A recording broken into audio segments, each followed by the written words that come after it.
Hi, Sharks. Happy Money Monday. It is Financial Sharktress Galit Sadiq, and it's another week, another topic.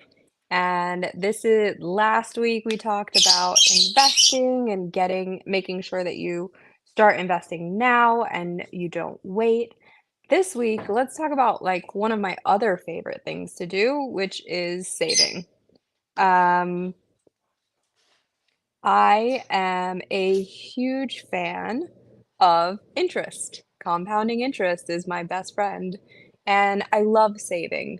That's definitely one of the things that has been like a running theme in my life. I make goals and then I save towards those goals. I'll give you an example. I started working when I was 14. One of the first purchases that I made was a cell phone. And I was traveling, taking 2 buses to school every day. Um, I wanted to make sure that I had like a way to contact people. Um, I wanted to feel independent, and, I saved and got my first cell phone and then was paying a cell phone plan, and then from the age of 14 until 17, I saved, um, all of pretty much everything that I earned and bought a car when I turned 17. And so, like, saving has just been a huge piece of my life, and I wanna teach you the things that I learned that make it way better, right? Because when I was doing what I was doing from the age of 14 to 17 and saving away for a car, I was not doing it the right way. I did not have the resources. I did not have the know-how. I just knew I can I have this couch in my bedroom, and it's got a cushion, and I can bring home the money that I make from work and I can stuff it into this cushion.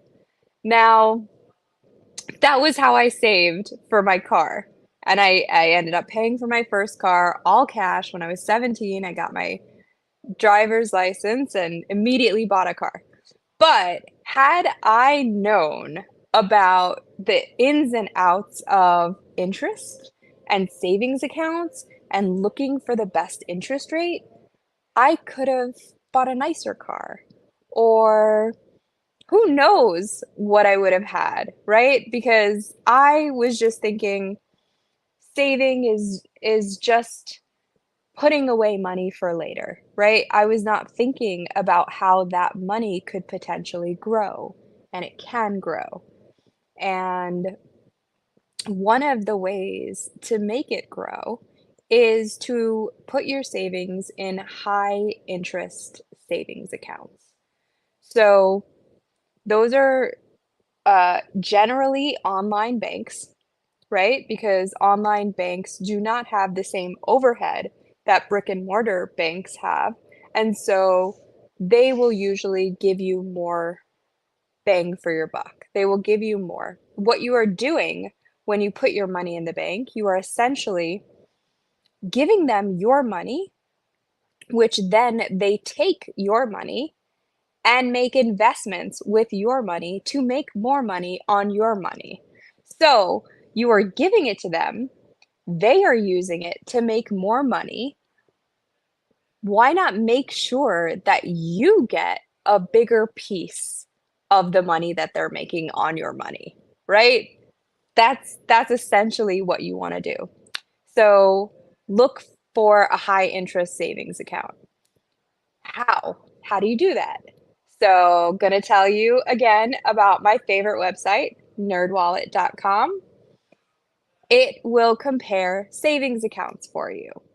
Now, I check NerdWallet like every 6 months just to see who's giving the best rates and if I should be moving my money, right? Don't be afraid to open up another savings account. Don't be afraid to move your money.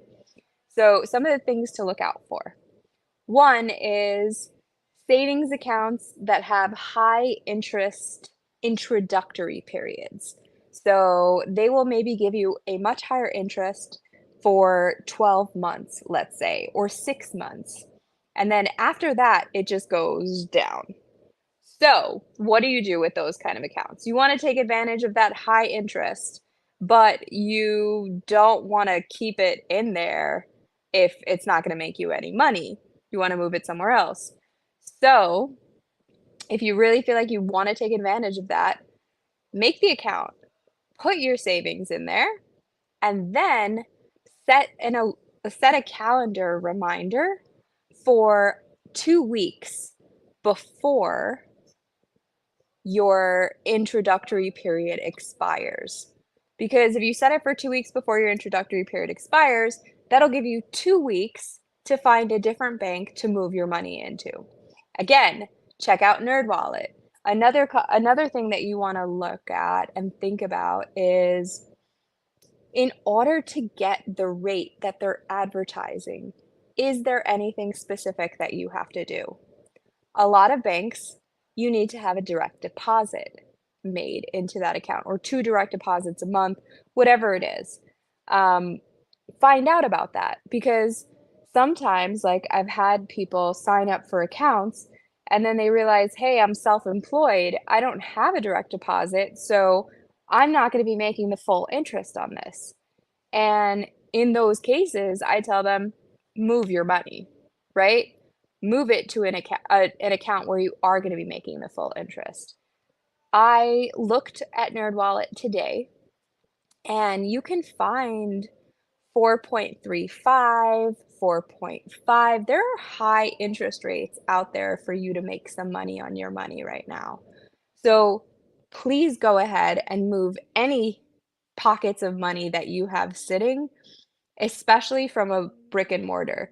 I will tell you that, I used to have my savings at Chase, and I think I've mentioned this a bunch of times on this show, right?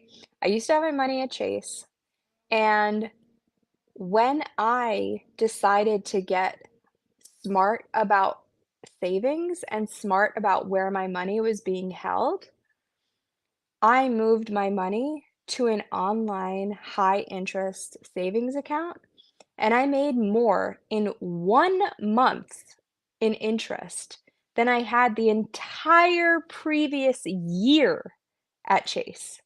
And I'm not talking about, like, a little more. I'm talking significantly more, okay?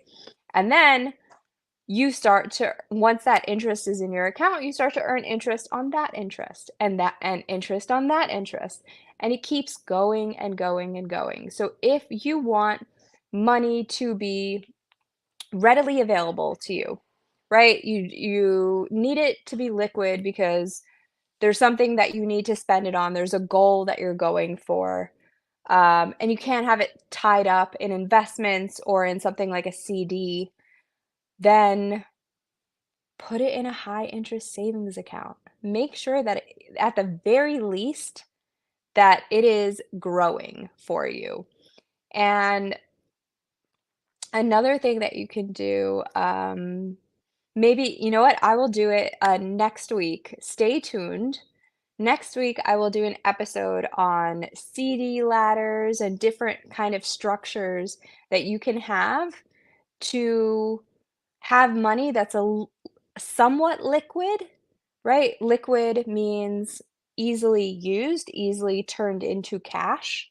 Have money that's like somewhat still liquid, but that is earning higher interest besides a high yield savings account, right? So we'll talk about all the different types of accounts. We'll talk about CDs and things like that.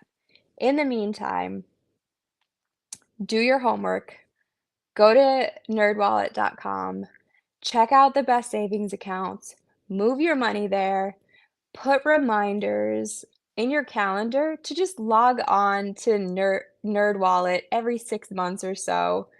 Or if you want somewhat longer, you can put a little bit longer, but like every 6 months to a year, just log on to a website and see if anyone's giving significantly more interest than what you're receiving in your bank account right now.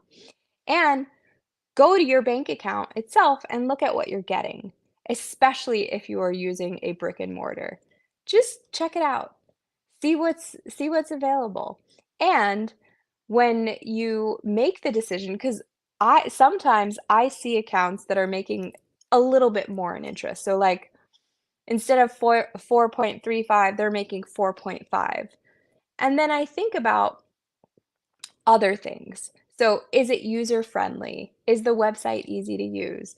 And do I feel like the inconvenience of moving my money and opening a new account and starting over and reattaching, you know, different transfers and stuff to it, does it make sense from a convenience standpoint? Am I making enough money that it makes sense for me to move my money? And if the answer is yes, I move my money. If the answer is no, and I'm still making a significant amount of interest and it does not matter as much to me, then I will stay with that bank. But I don't want you to think that you have to be loyal to any specific bank.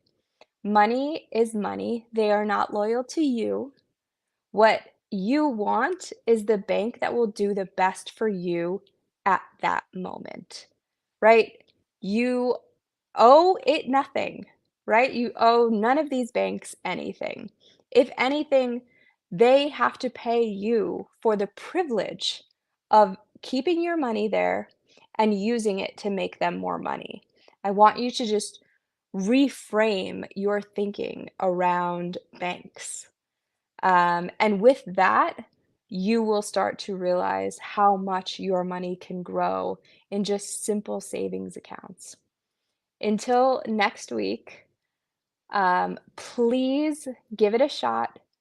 Um, and let me know if you have any questions, any comments. I would be happy to answer them. And as always, I am available for free 15-minute sessions. Um, you can reach out to me to book that, and I will give you as much information as I possibly can in 15 minutes. All right? Happy Money Monday. Have an amazing evening, and I'll see you all next week. Bye.